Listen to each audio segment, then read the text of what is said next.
बिस्मिल्लाहिर्रहमानिर्रहीम, अस्सलाम वालेकुम नाज़रीन, आप देख रहे हैं प्रोग्राम सिटी एट 10 और मैं हूं आपकी मेज़बान अना यूसुफ। इस दुआ और इस उम्मीद के साथ कि अल्लाह ताला हम सब के लिए आसानियां पैदा करे और हमें आसानियां बांटने की तौफीक अता फरमाए। आज के प्रोग्राम का बाकायदा आगाज़ कर लेते हैं। जुमे का मुबारक दिन है, तो सबसे पहले आप लोगों को जुमा मुबारक।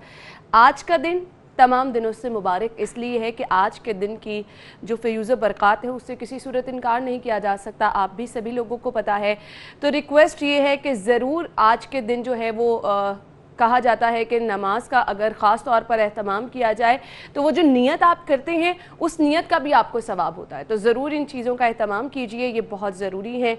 और इस मुश्किल वक्त में तो मेरे ख़्याल से हम सब पर ये ज़रूरी है कि हम अल्लाह ताला के हुजूर जो हैं अपने गुनाहों की माफ़ी मांगे ताकि हम इस मुश्किल वक्त से बाहर निकल सकें। आज का प्रोग्राम क्या होने जा रहा है? आज का प्रोग्राम, जैसे कि कल हमने अपने सोशल मीडिया पर भी ये चीज़ें जो थी आप लोगों के साथ शेयर की थी कि आज कुछ हम स्पेशल प्रोग्राम करने जा रहे हैं।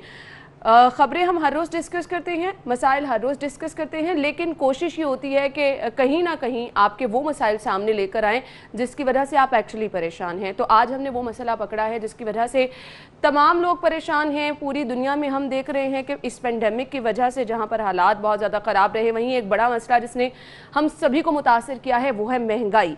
तो इस महंगाई पर आज के शो में हम स्पेशल डिस्कशन करेंगे, किस तरह से लोग परेशान हैं और ये महंगाई लोगों को कहाँ तक ले आई है, ये ज़रूर हम डिस्कस करेंगे। और हुकामे बाला इस पर क्या प्लानिंग कर रहे हैं, हुकूमती कारकर्दगी क्या है, ऑपोजिशन जो कि भूख हड़ताली कैंप लगाए बैठी है उसका कोई फ़ायदा होने वाला है या फिर नहीं, या फिर वो सिर्फ हमें सिर्फ एक दिखावा नज़र आएगा, उसका फ़ायदा क्या है, ये भी हम डिस्कस करेंगे आज के शो में। डिटेल आपको बताएंगे आगे चल के, लेकिन सबसे पहले जान लेते हैं मौसम की सूरत हाल।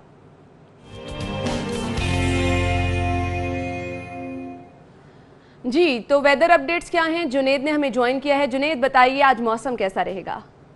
महकमा मौसमियात ने आइंदा 24 घंटों के दौरान शहर का मौसम खुश्क और गर्म रहने का इम्कान ज़ाहिर किया है। और महकमा मौसमियात का कहना है कि आज भी शहर का पारा जो है वो हाई रहेगा और दर्जा हरारत जो है वो 43 डिग्री सेंटीग्रेड तक जाने का इम्कान है। और हवाओं की बात की जाए तो आज शहर में 15 किलोमीटर फ़ी घंटा की रफ़्तार से जो है हवाएं चलेंगी, लेकिन इन हवाओं की वजह से जो है वो मौसम की जो शिद्दत है उसमें कोई फ़र्क नहीं आने वाला और दर्जा हरारत जो है वो 43 डिग्री सेंटीग्रेड तक जाएगा। अगर सुबह के वक्त की बात की जाए तो सुबह के वक्त भी जो दर्जा हरारत रिकॉर्ड किया गया वो भी 30 डिग्री सेंटीग्रेड रिकॉर्ड किया गया। और क्योंकि आज मौसम गर्म और खुश्क है, बारिश होने का कोई इम्कान नहीं है, इसकी वजह से हवा में नमी का तनासब सुबह के वक्त 57% रिकॉर्ड किया गया, जबकि महकमा मौसमियात का कहना है कि शाम के वक्त हवा में नमी का तनासब जो है वो 39% तक जाने का इम्कान है। महकमा मौसमियात ने हफ्ते के रोज़ मौसम जुज़वी तौर पर अबरआलूद रहने का इम्कान ज़ाहिर किया है और हफ्ते के रोज़ शहर में हल्की बारिश और इतवार के रोज़ जो है वो तेज़ बारिश होने का इम्कान जो है वो महकमा मौसमियात की जानिब से उसका इम्कान ज़ाहिर किया गया है। ठीक है, थैंक यू सो मच। आप हमारे साथ जुनेद मौजूद थे, मौसम की सूरत हाल आपने बताई। टॉप स्टोरीज की तरफ जाएंगे।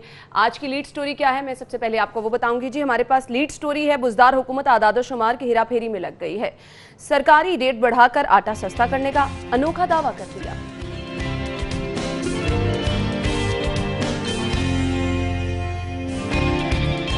लेस्को से इख्तियार वापस, नेशनल पावर कंट्रोल सेंटर की बराह रास्त लोड शेडिंग, शहरी गर्मी से निढाल।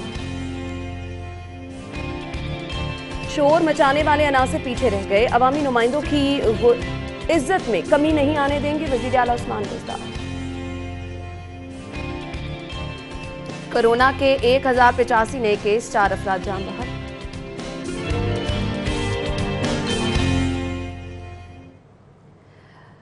जी, तो नाज़रीन ये है हमारी टॉप स्टोरीज, डिटेल में डिस्कस कर लेते हैं। स्टूडियो में हमारे साथ हमारे सीनियर रिपोर्टर मौजूद हैं, इमरान यूनुस, जिन्हें खुशामदीद कहेंगे। अस्सलाम वालेकुम। वालेकुम अस्सलाम। क्या हाल चाल है? अल्हम्दुलिल्लाह जी, अल्लाह का करम। इमरान भाई, सबसे पहले पहली खबर की तरफ चले जाते हैं। जैसा कि मैंने आज अपने शो के बारे में बताया कि हम महंगाई पे स्पेशल शो करने वाले हैं और आज के शो की खास बात यह है कि हम टेलीफोन लाइंस भी ओपन कर रहे हैं ताकि वो जो एक इल्ज़ाम हम पे लगाया जाता है ना कि हम ज़्यादा महंगाई का वावेला मचाते हैं, तो वो भी हमारे ऊपर से हट जाएगा। दूसरा, हमने शॉर्ट्स रखे हैं लोगों की परेशानियों के हवाले से। ये एक महंगाई पे आपका एक कमेंट चाहिए, फिर पहली खबर पे जाते हैं। देखें जी, महंगाई पर अगर आप बात कर रही हैं कि मीडिया ववेला मचाता है, तो एक छोटी सी मिसाल जो है मैं यहाँ पर दे देता हूँ, क्योंकि चूँकि आपने एक कमेंट जो है उसमें महंगाई के हवाले से जवाब मांगा है। आप ये देखें कि गवर्नमेंट हमेशा कहती है कि अवाम जो है वो जिम्मेदारी का एहसास नहीं करती, गैर जिम्मेदार है। अब सिर्फ अगर महंगाई को लेकर हम बात करें महंगाई तब की जाती है जब अवाम आपका साथ ना दे रही हो। आप हमारी अवाम जो है, आम शहरी जो है, वो जिम्मेदारी का एहसास करते हैं, इदराक करते हैं, इस वजह से वो हर किस्म का टैक्स देते हैं। किस वजह से देते हैं कि हुकूमत की तरफ से सहूलत मिले, और हुकूमत सहूलत क्या दे रही है वो आपके सामने। बिल्कुल ऐसा ही है। तो हुकूमत की सहूलत भी डिस्कस करेंगे, ऑपोजिशन का किरदार भी हम देखेंगे कि क्या है, अवाम को किसने रिलीफ देना है, ये हम जरूर अपने शो में आज डिस्कस करेंगे। लेकिन पहली स्टोरी की तरफ चलते हैं जी। बुजदार हुकूमत आदादोशुमार की हेरा फेरी में लग गई है और सरकारी रेट बढ़ाकर आटा सस्ता करने का अनोखा दावा कर दिया है। ये असल में क्या करना चाह रहे हैं, अवाम को पागल बनाया जा रहा है। ये जो आदादो शुमार की हेरा फेरी है, लोगों को तो अब ये चीजें बहुत अच्छी तरह से पता है। लोगों में इतना शऊर आ चुका है कि उनको पता है कि पहले हमें आटा किस कीमत पर मिल रहा था, बढ़ाया गया तो क्यों बढ़ाया गया, वो जो दावा किया जा रहा था कि रिकॉर्ड गंदुम मौजूद है, अब ये चीजें तो लोगों को समझ आ गई हैं। इस पर तो हेरा फेरी कोई, मुझे नहीं लगता कि लोगों को मजीद पागल बनाना पड़ेगा इन्हें। देखिए ना, जब कोई भी शख्स, मैं एक शख्स की बात करूंगा, जब कोई भी शख्स किसी मुसीबत में घिरा होता है और उसे कोई रास्ता नज़र नहीं आता तो हमेशा वो रास्ता इख्तियार करता है जिस पर उसे कुछ नज़र आ रहा हो, कुछ या कोई सबस बाग जो है वो दिखा रहा हो। तहरीके इंसाफ तब्दीली हुकूमत ने भी यही किया कि इलेक्शन से कबल अवाम को जो है वो सब्ज बाग दिखाए, महंगाई नीचे आ जाएगी, बिजली पानी गैस जो है वो वाफर लोगों को मिलेगा और सहूलत जो है। नहीं, एक मिनट, मैं शुरू से बता रहा हूँ, बातें याद कराएंगे, उसके बाद सबका जवाब देने को तैयार हूं। ये हुकूमत जो है ना, ये हुकूमत ये चलती है अपने प्राइम मिनिस्टर के पीछे, प्राइम मिनिस्टर की सोच के ऊपर चलती है, इनकी अपनी कोई सोच नहीं है। और प्राइम मिनिस्टर की सोच क्या है? प्राइम मिनिस्टर की सोच ये थी कि जब ये इक़्तिदार में नहीं आए थे, इन्होंने कौम से वादा किया था कि जी हम टैक्स चोरों से पैसा लेंगे और गरीब आवाम पर लगाएंगे। अब जो है टैक्स चोर तो टैक्स नेट में आए या नहीं आए, खैर उस पर तो मैं कोई कमेंट नहीं कर सकता क्योंकि वो बात बहुत लंबी निकल जाएगी। बहरहाल गरीब तबका जो है उसको ना सिर्फ वो तो टैक्स नेट में पहले ही था, उसे बिजली कीमत में टैक्स लिया जा रहा है, शाय खुरोनोश की खरीदो फरोख्त में टैक्स लिया जा रहा है और किस्म की खरीदो फरोख्त में टैक्स लिया जा रहा है, उसका टैक्स भी बढ़ा दिया गया और उसे सहूलत भी कोई जो है वो नहीं दी जा रही। और अगर बात करें आटे के हवाले से, तो पहले भी हुकूमत ने बहुत ववेला मचाया था कि जी मैं तब की बात कर रहा हूँ जब ये हुकूमत अपोजिशन में कभी हुआ करती थी या असम्बलियों से बाहर हुआ करती थी, तब तो इन्होंने बहुत ववेला मचाया कि जी अवाम जो है उसे 2 वक्त की रोटी जो है वो मुयसर नहीं है। तो अब ये 2 वक्त की रोटी क्या दे रहे हैं अवाम को? बिल्कुल ऐसे। अब ये जो आदादो शुमार जो हसन अली ने इस खबर में बताया, मुझे आज भी याद है चूंकि मैं भी महकमा खुराक को एक अरसे तक कवर करता रहा हूँ। लास्ट ईयर यही आटे का 20 किलो का थैला जो है वो सरकारी कीमत हुकूमत ने जो मुकर्रर की थी वो 808 रुपए थी और अब जो है वो 850 रुपए कर दी गई है।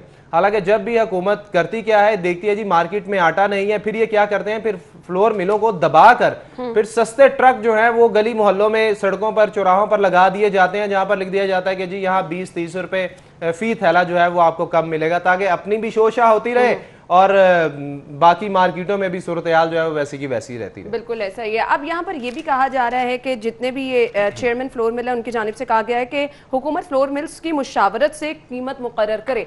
अब जब ये मुशावरत नहीं की जाती है, फ्लोर मिल्स मालिकान के अपने तहफ़्फ़ुज़ात होते हैं, हुकूमत खुद चीज़ें डिसाइड कर लेती है, बीच में किसका नुकसान होता है? अवाम का। तो ये जो गैप आता है, हुकूमत क्यों इनसे मुशावरत नहीं करती और मसाइल हल नहीं करती, इसकी वजह क्या समझते हैं? भाई देखिए, माजरत के साथ किसी को चाहे बुरा लगे, ये जो गैप दरमियान में आता है ना, जिस गैप की आप बात कर रही हैं, उसमें हुकूमत भी बहुत कमाती है और एसोसिएशंस भी बहुत कमाती हैं। देखिए हुआ क्या, हुआ ये कि जब सरकार ने गंदम खरीदारी शुरू की और उसके बाद इन्होंने मिलों को भी बंद कर दिया कि जी आप गंदम जो है वो परचेज नहीं कर सकते, ना हुकूमत ने गंदम का इजरा किया चूंकि वो तो गंदम खरीदारी मुहिम जारी थी, दूसरी तरफ मिलों को मना कर दिया कि जी आप गंदम जो है वो बराह रास्त नहीं खरीद सकते। उसके बाद क्या हुआ कि मिलों ने प्राइवेट तौर पर जो है वो गंदम जो है वो खरीदी और ग्रैंड की और फिर रेट जो है वो मार्केट में 1800 से 2000 फी मन जो है वो चला गया और महंगे दामों शहरियों ने आटा खरीदा भी।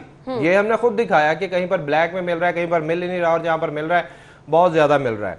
सो बात यहाँ पर करने की ये है कि अगर हुकूमत जो है कोई पॉलिसी बनाती है तो कम से कम उसको देख लिया करे। अब लाइक जो कल हैंडआउट इन्होंने जारी किया उसमें 1100 से कम करके कहा, ये दावा ये किया गया कि हमने 250 रुपए किलो थैला सस्ता कर दिया। भाई हमें भी बता दें आपने 250 रुपया कहाँ सस्ता कर दिया? वही ना, हुकूमत सरकारी रेट बढ़ाएगी और फिर ये दावा कर देगी, अनोखा दावा सामने आ जाएगा कि अवाम के लिए सस्ती चीजें हैं। लेकिन आप मुझे ये बता दें, चीनी गायब, चीनी की कीमत में इजाफा हो गया, यूटिलिटी स्टोर पर चीनी अवेलेबल ही नहीं है, मार्केट से अगर आपको मिल रही है तो वहां पर आप जिस स्टोर पे जाएंगे आपको अलहदा कीमत मिलेगी, या फिर कीमतों में खुद साख्ता इजाफा बहुत जगहों पे किया गया है। ये यूटिलिटी स्टोर फिर बंद कर दें क्योंकि इनकी अफादियत कोई नहीं है। देखें, आपने बड़ी अच्छी बात की, और मुझे चीनी की अगर आपने बात की तो मुझे कल का, मैं मुल्तान रोड पे था और वहाँ पर मैंने मुस्लिम लीग नून के जो लीगी रहनुमा थे उन्होंने जो हड़ताली कैंप लगाया हुआ था बेरोज़गारी, महंगाई और पेट्रोलियम मसनूआत की कीमतों में इजाफे पर, तो उसमें जो उनका पहली बात जो उनकी थी ना वो ये थी कि ये हुकूमत जो है ये करप्ट लोगों की निशानदही करती है, करप्ट लोगों की निशानदही करती है। फिर उन्हें करती क्या है, उन्हें मुल्क से बाहर भेज देती है। लेकिन मुल्क से बाहर किनको भेजती है? जो इनके अपने बंदे होते हैं। जैसे आटे का बहरान पैदा करने वाले थे, चीनी का बहरान पैदा करने वाले थे, जब उनके नाम सामने आ गए उनको भगा दिया। ये अपोजिशन का कहना है, हम इल्ज़ाम आयद नहीं कर रहे, ये कल सारे हम चलाते रहे हैं, मीडिया ने भी देखा है, सारे मीडिया ने कवर किया है, तो ये तो अपोजिशन की इन बातों का जवाब नहीं दे पाए। लेकिन खैर इनका कोई ना कोई वजीर आज आ जाएगा, कोई प्रेस कॉन्फ्रेंस कर देगा, कोई स्टेटमेंट दे देगा कि जी इन्होंने खुद क्या किया। और भाई खुद को छोड़ो, आपने क्या किया? ये बयानबाजियां, ये तनकीदी नश्तर, क्या फायदा आवाम को इनका? और रही बात हुकूमत जो है वो हमेशा ये करती है कि जी जो लोग मसनूई बहरान पैदा कर रहे हैं, चाहे वो आटे का है, चीनी का है, हम उन्हें नहीं छोड़ेंगे। बंदा इनसे पूछे कि को होश के नाखुन लें।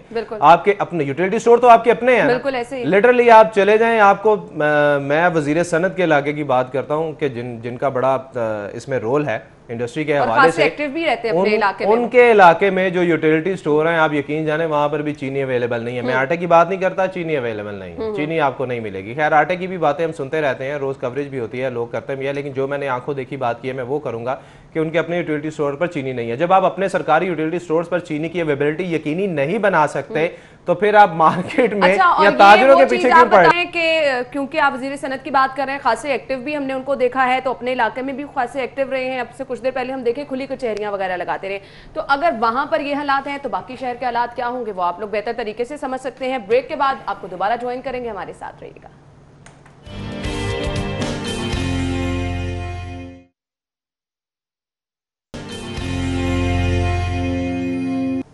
ब्रेक के बाद आपको एक बार फिर से खुश आमदीद कहेंगे। और अब जो चीज़ डिस्कस करने जा रहे हैं वो है बड़ा मसला जो आजकल हर किसी को फेस करना पड़ रहा है, गैर एलानिया लोड शेडिंग का। हर दूसरे इलाके से यही हमें खबर सुनने को मिलती है कि जी उनकी लाइट मुसलसल जा रही है, और फिर ये जो गैर एलानिया लोड शेडिंग है ये ज़्यादा परेशान करके रख देती है। खबर यह है कि नेशनल पावर कंट्रोल सेंटर की बराह रास्त लोड शेडिंग शहरी गर्मी से निढाल हो गए। क्या कहेंगे इमरान भाई? देखें जी, अगर बात करें कि लेस्को की अभी जो डिमांड है वो 4100 मेगावाट है, और जो इसको बिजली मिल रही है वो 4000 मेगावाट है, मतलब 1000 मेगावाट का शॉर्टफॉल है। लेकिन आप एक चीज़ ये देखें कि अब जो है वो लेस्को से इख्तियार जो है वो वापस लिया गया है कि आप एलानिया लोड शेडिंग जो पहले करते थे अब वो आप नहीं कर सकते। अब बराह रास्त जो नेशनल पावर कंट्रोल सेंटर है वो डायरेक्ट जो है वो लोड शेडिंग जो है वो कर सकता है किसी भी वक्त। और कल ये चीज़ देखने में तो जारी करना चाहिए प्लान कैसे प्लान, आप किस प्लान की बात करते हैं? या मैं आपको ये चीज़ बताता हूँ कि माजी में हमने ये देखा कि जब गर्मी आती थी और लोड शेडिंग होती थी तब क्या होता था, कमर्शियल प्लाजे, कमर्शियल मार्केट जो हैं वो खुली होती थी और बिजली जो है वो ज़्यादा यूज़ होती थी, जिसकी वजह से लोड शेडिंग जो है वो की जाती थी। अब आप ये देखें, अभी बेशतर प्लाजे, कमर्शियल प्लाजों की बात कर रहा हूँ, बेशतर कमर्शियल प्लाजे, सिनेमा घर, शादी हॉल, स्कूल कॉलेजेस पढ़े, उसके बावजूद आपकी जो तलब है वो पूरी नहीं हो रही। और यहाँ पर मैं बात करूंगा फिर हुकूमत की, क्योंकि बात तो डायरेक्ट हुकूमत की है ना। हम यहाँ पर लेस्को या नेशनल पावर कंट्रोल सेंटर को जो है वो जिम्मेदार नहीं करार दे सकते। ये हुकूमत जब से आई है अल्हम्दुलिल्लाह अल्लाह के हुक्म से ना इन्होंने बिजली पैदा करने की तरफ कोई ध्यान दिया है, ना ही सोचा है, और ना ही जो पुराने मंसूबे थे उनको जारी किया है। कभी मैंने तो नहीं सुना, शायद आपने सुना होगा इस हुकूमत ने बिजली पैदा करने के हवाले से किसी प्रोजेक्ट की बात की हो, या जो ऑन गोइंग प्रोजेक्ट्स हैं उनको मुकम्मल करने, उनकी तकमील के हवाले से कोई बात जो है वो की हो। साबका इदवार में हम देखें बहुत से मंसूबे जो हैं वो हमारे सामने आए, जिसमें सोलर से कई मंसूबे जो हैं वो शुरू करने का प्लान था। इसी तरह बाकी कोल के हवाले से भी कई और इस पे काम भी होना शुरू हो गया। हमने यूनिवर्सिटीज के बहुत सारे तालिब इल्म ऐसे देखे जो एक्टिव हो गए थे इस चीज को लेकर। और इस हुकूमत को देखिए कि तब्दीली का नाम तो आप लेकर आए हैं, लेकिन आपने तब्दीली की क्या? आपने तब्दीली बिल्कुल उल्ट कर दी। मतलब जो ऑन गोइंग प्रोजेक्ट्स है आपने उनको भी मेरे ख्याल से रोक दिया है, उन पर भी कोई काम जो है वो नजर नहीं आ रहा। जब तक आप नए मंसूबे नहीं बनाएंगे।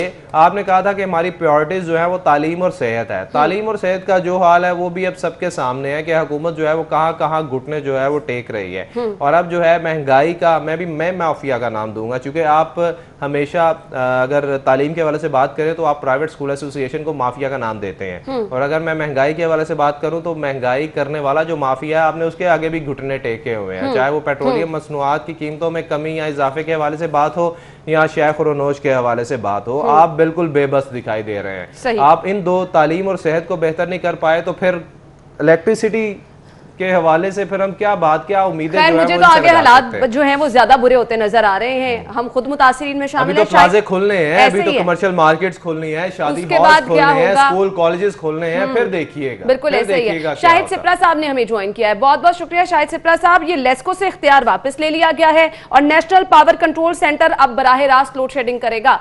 अब हम खुद इस चीज का अजाब भुगत रहे हैं कि आपको नहीं पता लाइट कब जानी है और कब वापस आनी है। शदीद गर्मी और उस पर ये गैर इलानिया लोड शेडिंग, क्या प्लान है लेस्को का?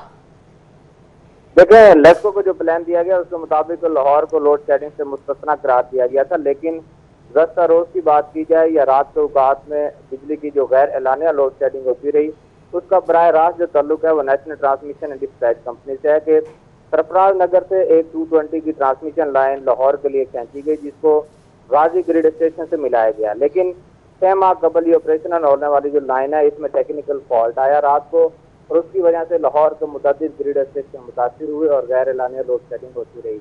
गुज़श्ता रोज दिन की बात की जाए तो न्यू कोट लखपत जो 220 का NTDC का ग्रिड है उसमें फॉल्ट आया, उसकी वजह से Rahman Park, New Kot Lakhpat, old Kot Lakhpat समेत दीगर जो ये ग्रिड्स हैं ये मुतासिर हुए। इसी तरह अलामा इकबाल टाउन जहाँ पर गैर एलानिया लोड शेडिंग होती रही।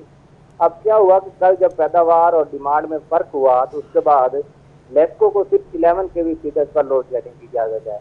नेशनल पावर कंट्रोल सेंटर उस वक्त बराह रास्त गैर एलानिया लोड शेडिंग करता है जब सिस्टम ठीक होने की जो वजूहात है वो सामने आती हैं, यानी कि सिस्टम की फ्रीक्वेंसी डाउन होना शुरू हो जाती है, और जब वो डिमांड और सप्लाई में गैप आता है तो फ्रीक्वेंसी डाउन होती है और बड़े ब्रेक डाउन जो होने के खदशात होते हैं, उसकी बुनियाद पर नेशनल कंट्रोल सेंटर। ठीक है शाहिद सिप्रा साहब, ये तो आपने गुज़श्ता रात की बात बता दी कि कोई टेक्निकल खराबी थी, लेकिन इससे पहले भी जैसे जैसे गर्मी की शिद्दत बढ़ती जा रही है ये जो गैर इलानिया लोड शेडिंग वाला सिलसिला है ये बढ़ता जा रहा है। मुख्तलिफ इलाकों में जब हम देखते हैं कोई ऐसा प्लान नहीं है, कभी लाइट आ रही है, कभी जा रही है, 2 घंटे भी जा रही है, आधा घंटा भी जा रही है, आपको कुछ पता ही नहीं है।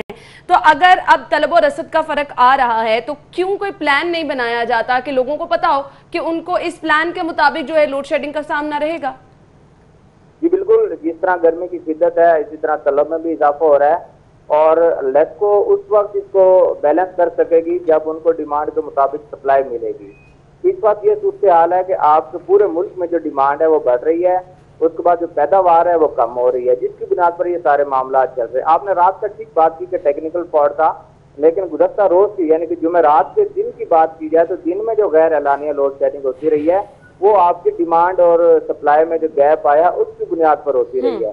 तो लग यही रहा है कि अगर यही हालात रहे और आइंदा आने वाला हफ्ता जो है इसमें आपकी कमर्शियल मार्केट खुल जाएगी, आपके जो प्लाजे हैं वहां पर बिजली का इस्तेमाल शुरू हो जाएगा, डिमांड में मजीद इजाफा होगा। और अगर नेशनल पावर कंट्रोल सेंटर की जाने से इसी तरह होता रहा या NTDC के सिस्टम इसी तरह ठीक होते रहे तो लाहौर इलेक्ट्रिक सप्लाई कंपनी को जो कहा गया है कि शेड्यूल के मुताबिक लोड शेडिंग करना है वो उनके लिए मुश्किल हो जाएगा। और इसी तरह बराह रास्त ग्रिड स्टेशन बंद करके लोड शेडिंग होती रही तो सार्फिन को शदीद गर्मी में मुश्किलात का सामना मुझे सिर्फ एक चीज जो है वो अब आप क्लियर कर दीजिए कि ये जो आने वाला वक्त है लोग तैयार हो जाए, लोड शेडिंग क्या बहुत ज्यादा होने वाली है? जी बिल्कुल, जो 2 दिन से हालात नजर आ रहे हैं इसके मुताबिक तो लग रहा है कि लोड शेडिंग बढ़ेगी, क्योंकि सोमवार से यही इतलात आ रही है कि मार्केट को आप खोल देंगे, इंडस्ट्रियल सेक्टर जो बंद है वो भी ऑलमोस्ट खुल जाएगा। ये सारे चीजें, दूसरी तरफ जो घरेलू सार्फिन है उनकी जानिब से भी तलब में इजाफा हुआ है। और कल जो दिन गुजरा है इसमें अगर नेशनल पावर कंट्रोल सेंटर इसको काबू नहीं कर सका तो आने वाले दिनों में जब मानसून होगा, जब हफ्त होगी, उस वक्त बिजली का इस्तेमाल ज्यादा होगा तो इन मामलात में अगर पैदावार ना बढ़ाई गई या सिस्टम को बेहतर ना बनाया गया, ठीक है, तो मेरे ख्याल में इससे भी ज्यादा होगा। Thank you so much Shahid Shipra साहब, आप हमारे साथ मौजूद थे। और मॉनसून सिस्टम भी आज से लाहौर में दाखिल हो गया, बारिशों के इम्कान भी जाहिर किए जा रहे हैं, तो लोग तैयार हो जाए। इमरान भाई, यूपीएस वगैरह लगाया हुआ है आपने? हाँ जी, मैंने 2 लगाए हुए हैं। चलिए, हम लोगों ने तो पहले तैयारी कर ली है, हम हालात देखते रहते थे और हमें पता था कि इस तरह से लोड शेडिंग होनी है। अब वो लोग जिन्होंने माजी की हुकूमत में देखा कि लोड शेडिंग ऑलमोस्ट खत्म हो चुकी थी और यूपीएस वगैरह उन्होंने अपने उठा के रख दिए थे, वो सिप्रा साहब की इस खबर के बाद मेरे ख्याल से उन लोगों को अब दोबारा इस तरफ आ जाना चाहिए, तैयारी अपनी कर लेनी चाहिए। देखिए बिल्कुल जी, सूरत हाल तो यही है ना कि कल अपोजिशन का भी मैंने जैसे बात किया कि उन्होंने हड़ताली कैंप जो है वो शुरू कर दिए हैं। कल लाहौर के 14 मुकामात पर ये हड़ताली कैंप जो है वो मुस्लिम लीग नून की जानिब से लगाए गए हैं और किसी हद तक मैंने उसकी कवरेज की है, किसी हद तक उन लोगों का बयानिया ठीक भी था। उनका ये कहना था कि हमने लोड शेडिंग जो है वो बहुत कम की थी, हमने बिजली के मंसूबे जो हैं वो शुरू किए थे, इस हुकूमत ने आके वो सारे ख़त्म कर दिए। अब पता नहीं किस किस्म की तब्दीली सरकार जो है वो आवाम को सहूलत जो है वो देना चाहे। हमें तो अभी तक कोई सहूलत, देखिए एक आम आदमी ना, मैं यहाँ एक आम आदमी की बात करता हूँ, एक आम आदमी को आप मुझे बताएं क्या चाहिए होता है? सिर्फ 2 वक्त की रोटी चाहिए होती है, महंगाई में कमी, बुनियादी जरूरियात पूरी हो रही हो तो हमारे लोग बिजली पानी गैस चाहिए होता है। और जब से ये हुकूमत आई है ना महंगाई कम हुई है, ना बिजली पानी गैस की कीमतें कम हुई है और ना ही इनकी दस्तयाबी मुमकिन बनाई गई है। गैस का बिल देखें वो भी कहां से कहां पर पहुंच गया है, पानी के बिल जो है वो भी टैरिफ जो है वो बढ़ा दिए गए हैं, ठीक है।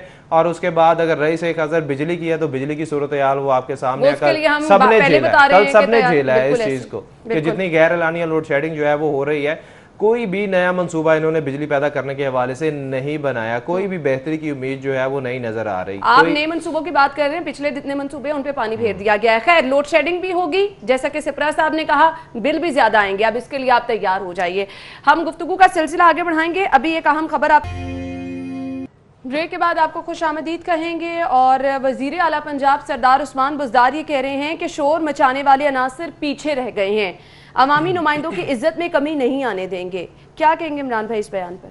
देखिए जी, अवामी नुमाइंदों की इज्जत में कमी नहीं आने देंगे, वज़ीर आला साहब कह रहे हैं, बड़ी अच्छी बात है। अवामी नुमाइंदों की इज्जत जो है वो हमेशा बरकरार रहनी चाहिए, लेकिन क्या ही अच्छा होता कि अगर अवामी नुमाइंदों की इज्जत में कमी नहीं आने देंगे की जगह अवाम की इज्जत में कमी नहीं आने देंगे। ये बात होती, जिन्होंने वोट देकर इनको अरकान असेंबली बनाया और अवामी नुमाइंदा बनाया और आपके पास भेजा। अच्छा, अब आपको मज़े की बात बताता हूँ कि इन्होंने ये बात कही किस मौके पर। पंजाब भर के मुख्तलिफ जो इलाके थे वहाँ के अरकान असेंबली ने वज़ीर आला से कल मुलाकात की थी और आके शिकायत के अंबार लगाए।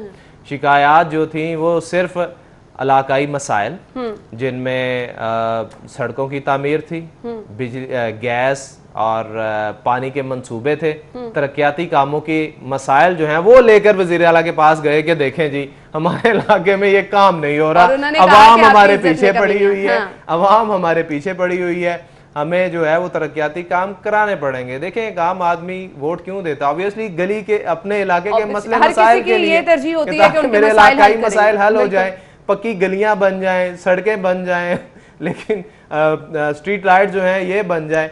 तो ये अरकान असेंबली जो है ये शिकायत लेके कल वज़ीर आला साहब के पास गए हैं और वज़ीर आला साहब ने कहा जी कि हम आपकी इज्जत में जो है वो कमी नहीं आने देंगे, शोर मचाने वाले जो हैं तो जो मसाइल बताए गए उनके हल के लिए कुछ नहीं किया गया। हमने कुछ नहीं करना, बस कह दिया कि जी करेंगे। यानी आपने अवामी नुमाइंदों को इख्तियार कोई नहीं देना, उनको पैसे कोई नहीं देने कि वो फंड्स नहीं देने कि अवाम के मसाइल भी वो हल कर सकें। आप बात कर रहे हैं कि इज्जत में कमी नहीं आने देंगे, तो इसके लिए मुझे सिर्फ ये बता दें कि अगर सिर्फ हम यही बयानबाजियों तक रहे और ग्राउंड रियलिटीज हमारी ये रही कि अवाम परेशान है, तो फिर आगे आपको क्या नजर आ रहा है? ना देखो, मुझे इस गवर्नमेंट की ना तरजीहात बिल्कुल समझ नहीं आती। ये प्राइम मिनिस्टर साहब टीवी पर आएंगे वो भी यही बात करेंगे, वज़ीर आला आएंगे वो भी बात करेंगे, इनके तर्जुमान आएंगे वो भी एक ही बात करेंगे, और वो बात क्या होगी कि जी हमने इतना कर्ज उतारा है जितना माजी की किसी हुकूमत ने नहीं उतारा। ओ भाई इतनी देर हो गई, आपको 2 साल होने को हैं, ठीक है, आप कर्ज उतार रहे हैं। ओ भाई अवाम का मयार जिंदगी आप कहां पर लेकर गए हैं? अवाम को आप कहां पर लेकर गए हैं? अवाम अभी भी भूखी मर रही है, अवाम जो है वो भूखी मर रही है। आप हॉस्पिटल में चले जाएं, इलाज मुआवजे की सहूलियात जो है वो कहां पे चली गई हैं ये भी सबके सामने है, ठीक है ना। मतलब आप अवाम का मेयार ज़िंदगी बुलंद कर नहीं रहे, उनको सहूलतें दे नहीं रहे, तो फिर अवाम बेचारी को क्या है कि जी आप मुल्क का कर्जे उतार रहे हैं। आप अभी सहूलियात की बात करें, मुझे तो हालात बेहतर होने के बाद भी जल्दी अस्पतालों में अवाम के लिए कोई सहूलियात भाई रोजगार आप दे नहीं सके, ठीक है, जिनके पहले रोजगार चल रहे थे वो आपने अल्हम्दुलिल्लाह छीन लिए। टैक्सेस की शरह आपने इतनी ज्यादा बढ़ा दी कि लोग जो हैं वो बेचारे अपना कारोबार छोड़ के खुद नौकरियां करने पर। जी तो नाज़रीन, अहम खबर आपने जान ली और अगली खबर की तरफ जाएंगे जो हमारे पास है जी। और अगली खबर है कोरोना के केसेस के हवाले से। कोरोना के 1085 नए केस, 4 अफराद जाँ बहक हुए हैं। इमरान भाई, कभी हम देख रहे हैं केसेस में कमी आ जाती है, फिर एकदम से 1085 केस सामने आ जाना, ये मेरे ख्याल से फिर एक दफ़ा से लोगों के लिए अलार्मिंग सिचुएशन है। देखिए, हमने अपने प्रोग्राम में कई बार जो है वो अवाम को ये बताया कि ठीक है आप एहतियाती तदाबीर जो हैं वो लाजमी अपनाएं। अब हुकूमत भी यही कह रही है और हम मीडिया के लोग जो हैं वो भी अवाम को यही चीज़ समझाने की कोशिश कर रहे हैं कि ये कोरोना का जो वायरस है ये एकदम से ख़त्म होने वाला नहीं है। अनटिल अनलेस इसकी वैक्सीनेशन आ जाए, अल्लाह करे, और इसका इलाज जो है वो बेहतर तरीके से होना शुरू हो जाए तो फिर केसेस कम हो सकते हैं। अनटिल अनलेस आपको एहतियात जो है वो करना पड़ेगी। और जिस तरह आपने बात की कि पहले कुछ केसेस कम आ जाते हैं फिर बढ़ जाते हैं, ये कोरोना वायरस जो है ये इसी तरह का वायरस होगा जैसे खसरा जो है वो एक आम बीमारी हो चुका है, और ये भी अब आम हो चुका है। मतलब किसी भी शख्स को किसी भी वक्त किसी भी जगह से जो है वो हो सकता है। लोग लिहाजा एहतियात जो है वो जब लोग ज़्यादा एहतियात करते हैं तो केसेस जो है वो कम होना शुरू हो जाते हैं। हालांकि गवर्नमेंट की तरफ से जो टेस्ट का तरीक़ेकार जो है उसको भी वज़ा तो किया गया है, साथ बढ़ाया भी गया है कि टेस्ट जो है वो ज़्यादा से ज़्यादा किए जाएँ, और जब टेस्ट ज़्यादा से ज़्यादा किए जाते हैं ज़्यादा से ज़्यादा पेशेंट जो है वो सामने आ रहे हैं। तो अब मुख्तलिफ प्राइवेट लैब्स जो हैं उनको भी जो है वो परमिशन दी गई है कि वो भी टेस्ट जो हैं वो कर सकते हैं। टेस्ट रेट जो है वो भी नए मुकर्रर कर दिए गए हैं। तो अब आप ये सूरत हाल देखें, एक अरसे से ये चीज़ हमारे सामने आ रही है कि 24 घंटों में 1000 से ज़ायद केसेस जो हैं वो सामने आते हैं। कभी 1100 आ जाते हैं, कभी 1200 आ जाते हैं। आप सिर्फ कल की बात करें। ये स्मार्ट सैंपलिंग जो की गई है, मैं इसकी तरफ आना चाह रही हूँ। 13 बड़ी मार्केटों में स्मार्ट सैंपलिंग की गई है और 32 इसमें केस मुस्बत आए हैं। तो अगर आपने 13 जो है मार्केट्स उधर स्मार्ट सैंपलिंग की है, 32 केस आए हैं, मेरे ख्याल से ये कुछ बेहतर सूरत हाल हमें होती नजर आ रही है। फिर उसके बाद हम बात कर रहे हैं कि सिर्फ और सिर्फ एहतियात ही है। ये जो स्मार्ट सैंपलिंग है इसके नतीजे मुझे बताइएगा क्या? देखिए, स्मार्ट सैम्पलिंग के हवाले से बात ये की जाए कि जब गवर्नमेंट को इस चीज़ का इदराक हुआ कि आवाम जो है वो इतना डर चुकी है, जो सरकारी हॉस्पिटल्स में हो रहा था या जैसी बातें सोशल मीडिया पर चल रही थी, लोग जो हैं वो उससे खौफज़दा थे। कुछ लोगों को प्रॉपर तरीके से आगाही नहीं दी जा सकी और लोगों ने ये ववेला मचा दिया कि जी जो भी हॉस्पिटल जाएगा वो 2 दिन में जो है वो खालिक हकीकी से जा मिलेगा। कोई जहर का इंजेक्शन लगा दिया जाता है और कोई, हालांकि लोगों को कम से कम सोचना चाहिए, समझना चाहिए, और गवर्नमेंट को भी इस हवाले से मुकम्मल आगाही मुहिम जो है वो चलानी चाहिए थी ताकि लोग जो हैं वो पैनिक ना हो। यही वजह थी कि लोगों ने इलाज अपने टेस्ट जो हैं वो नहीं करवाए, और अभी भी हज़ारों लोग जो हैं उन्होंने जब भी वो हल्के से बीमार हुए उन्होंने घर में ही क्वारंटाइन हो गए या घर में ही एहतियाती तदाबीर जो है वो करते रहे हैं। तो बात यह है कि ये स्मार्ट सैम्पलिंग जो है वो शुरू ही इसलिए की गई थी कि लोग जो एक तो ये अंदाज़ा लगाया जाए कि किस एरिया में कितने ज़्यादा केसेस जो हैं वो पाए जा रहे हैं, और दूसरा जो लोग अपने टेस्ट जो है वो नहीं करवा रहे तो रैंडमली गवर्नमेंट जो है वो स्मार्ट सैम्पलिंग जो है उसका अमल जारी रख सकती है। लेकिन बड़ी अच्छी बात है कि आपने ये जो मुख्तलिफ इलाकों में सैम्पलिंग की है जिसमें से सिर्फ 30 से ज़ायद केसेस जो हैं वो ही कन्फर्म आए हैं और बाकी लोग जो हैं वो नेगेटिव आए हैं। तो सूरत हाल ये भी है कि लोग अपनी ज़िम्मेदारी का एहसास कर रहे हैं, लेकिन अभी भी देखें आपको मास्क जो है उसको अपनाना जो है वो अपने लाइफस्टाइल का हिस्सा बना लेना चाहिए, क्योंकि अगर आपने अपने काम करने हैं, घरों से बाहर जाना है तो ये चीजें बहुत ज्यादा हाथ को बार बार धोएं। ये देखें, सफाई तो वैसे भी हमारे बिल्कुल सफाई निस्फ़ ईमान है, हमारे मज़हब का हिस्सा है, तो हमें सफाई सुथराई जो है उसका ख्याल करना चाहिए और ये भी उसी ज़ुमरे में आता है। बाकी रही मास्क की बात, मास्क जो है वो आपकी अपनी सेफ्टी के लिए, ना सिर्फ अपनी बल्कि आप जहाँ जा रहे हैं उनकी सेफ्टी के लिए भी, आप अपने घर वालों की सेफ्टी इसको ज़रूर अपनाएं। तो जब तक ये वायरस जो है ये मुकम्मल तौर पर ख़त्म नहीं होता तो मेरे ख्याल से मैं एहतियाती तदबीर अपनाते रहे तो हमारे लिए बेहतर। बिल्कुल, और एहतियात के अलावा इसका कोई और हल भी नहीं है। ब्रेक की तरफ मुझे जाना है, ब्रेक लेंगे, ब्रेक के बाद आपको दोबारा ज्वाइन करेंगे, हमारे साथ रहिएगा।